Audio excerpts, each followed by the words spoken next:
saved by grace alone, through faith alone, in Christ alone. Let the church say, amen. Soli Deo Gloria, euphoria, the Lord is love. Let the church say, amen. Hey everyone, this is New Creation 23 from 3drespawn.com, bringing you the second part of my testimony. If you missed the first part, you can click on the screen up on the top left right now, and you'll see the link, and you can go check out the first one to get caught up. But I was just kind of talking about how I was getting ready to get deployed to Iraq, and where I was spiritually, mentally, when this was happening. I'm not going to go too deep into what actually went on in Iraq, because that's, you know, just a long story that I don't have enough time to do on these videos. But I'll tell you a little bit about my spiritual journey in this time. We did get deployed in the very beginning of the war. We went through Kuwait in the beginning to get climatized, then went up into Baghdad through Karbala, and it took 14 hours of driving, which was crazy and long. And I could do 30,000 videos of the time that I had in Iraq, because that's something that I'll never forget. But I just want to talk more about my spiritual encounters and things like that. And I do want to say it was very hard, because the days go by so quickly there. So I coined the phrase, I think personally, days go by like years and years go by like days, because it just seemed like some days would last forever. But when you looked back at that week, it went so fast. And now that I look back on it, it seems like a weird dream that I had. But we did spend a lot of time in combat in probably about the first 6 months. We lost about 9 guys, and I had caught in a lot of fire. I had some shrapnel in me, and I got knocked unconscious a few times from explosions, and just crazy stuff. And I was trying to read the Bible as much as possible, or anything that I could. And it wasn't a dark time, but it was just really crazy. A lot of long days, no sleeping, no food, no water. A lot of traumatic things, just seeing people getting killed, and just, you see these video games, and one shot kills you for real. So it's a very hard truth once you're in the real combat. Like, you can play video games all day and never get the real truth and reality of what actually goes on, with having to kill people and be shot at, and it's just completely different. And it was just crazy. It seems like a big dream, like I said, almost euphoric, because there's such an adrenaline every day. And that's why a lot of veterans come home and have issues, because they miss out on that euphoria, like every day having that this is my last day kind of feeling, and then coming home and not really being worth much. But I'll get into that later. I want to talk about an instance where we were doing a patrol on foot. We were walking around like we always did. We did a lot of clearing on foot and things like that, and a big IED explosion went off in front of us. A group of Humvees passed us by, and about 300 yards in front of us, a huge explosion went off. It missed the Humvees. Whoever was timing it mistimed the explosion, and it ended up hitting a ton of civilians. And we were the first ones on the scene, and I was the squad leader at the time. And I walked up to this car that pretty much took the initial hit of the blast, and it was a father and son. And needless to say, they were no longer alive, and it was just a very gruesome sight for me. And I had a really hard time with that.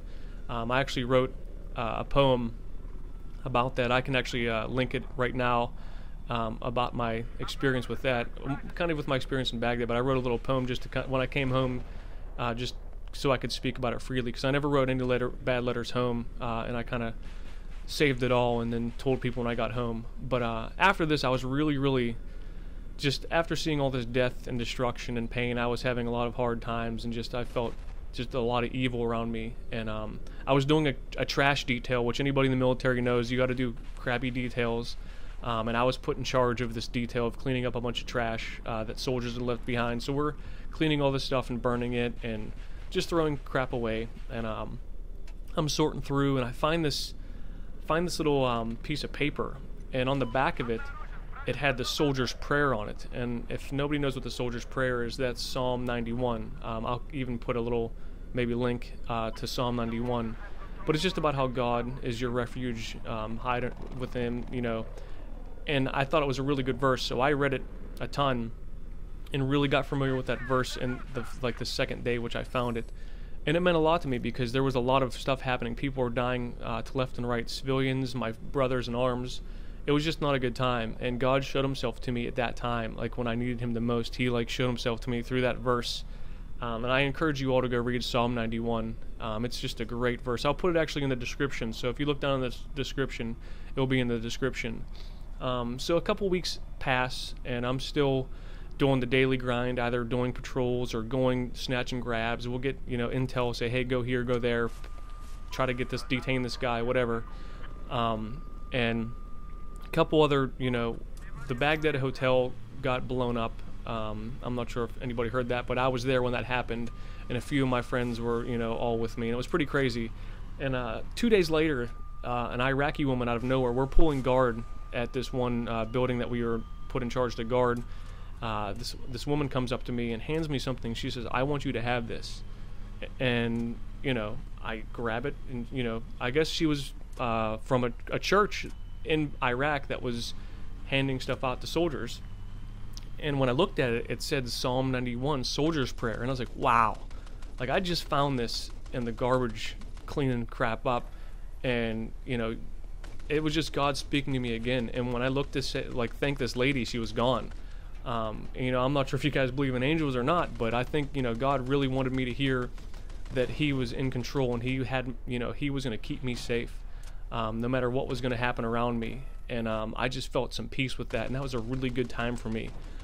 Even though with the craziness of the war and, friends dying and civilians and just the daily grind, like that verse, Psalm 91, really stuck in my heart and made an impact on me. It really impacted my life, and made me feel that God was absolutely there with me, or, sending his angels to protect me. I always thought, every time we go out on a mission, I'd pray, that God's angels would be with me. And I always had this vision of, when I close my eyes, there's, we'd be in this tank, and there'd be, 30 angels just behind us.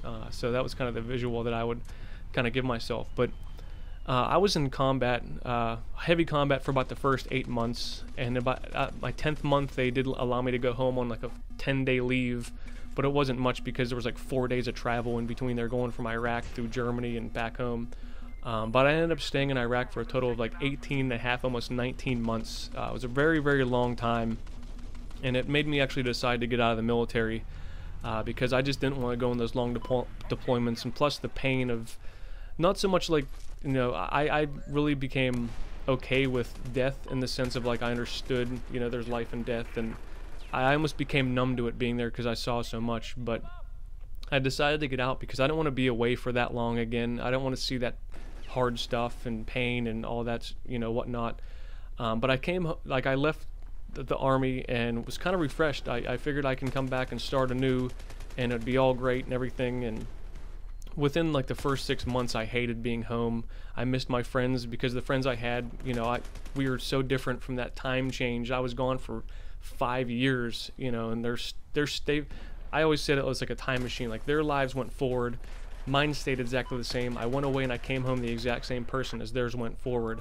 So it was just hard to come home and try to adjust.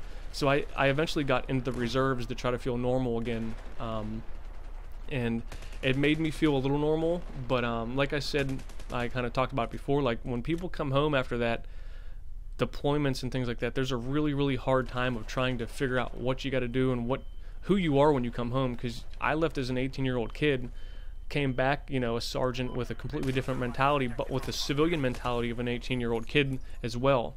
And I'd become a man, but a man in the military, not a man in the civilian world. I was completely lost to what the civilian side, really called of me.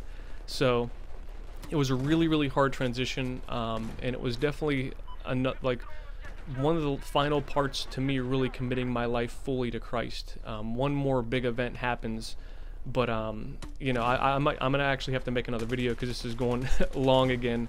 But I'll make another video after this, and I just want to thank you guys personally for watching these videos and things like that. And if you have any questions of me, I'm glad to answer anything. But I hope that my testimony, especially the next part when I really take becoming a Christian seriously, I think this part kind of builds into it, but the last part is really going to be something that you're going to want to stick around and watch, because it's really when God took over my life, and I let Jesus be my Savior and my King instead of letting it be Drew. And through everything that I've been through, he's just been so good to me. And I encourage you, like I said before, if you don't know why you're a Christian or you're not a Christian, search and see why you're a Christian or why you're not a Christian, or if you search Jesus, he will show himself to you every time. I always tell people the worst thing that can happen is you end up exactly in the same place as you are. But if not, if you give Christ a chance, he can change you. And I've seen him change me, and I've seen him change a lot of people. So I just pray for all you that might be struggling. But I thank you for checking out this video, and God bless. Hey everyone, this is Drew, aka New Creation 23 from the website 3dayrespawn.com, and I just want to thank you first off for stopping by and checking out this YouTube video. But right now I just wanted to point you to the actual website of 3dayrespawn.com. When I'm done talking, you're going to see a screen of how you can sign up to 3-Day Respawn. And also, before you go do that, make sure to subscribe to 3-Day Respawn's YouTube channel, and check us out on Facebook, Twitter, and Instagram. Thanks again for watching the video, and God bless. So here we are on the front page of 3dayrespawn.com. As you can see, there's all kinds of tabs that are scrolling through with things that I've just put on the website.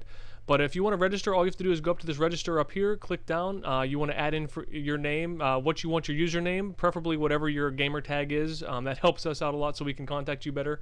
And then your password and email. And what it looks like when you sign in is, this is my account right now, and this is the main community page. So if you go and click on community, this is what comes up. This is all the people in the community that are talking, all the new members over here, just what's going on. We have the Twitter feed over here on the right hand side.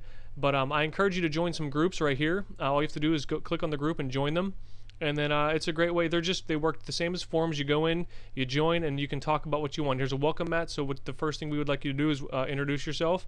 And we're going to be putting on some videos later on how to work all this stuff, even more in depth. But I just encourage you to walk through the website and check it out, and check us out on all the other forms of social media. But once again, thank you so much for checking out this video, and God bless.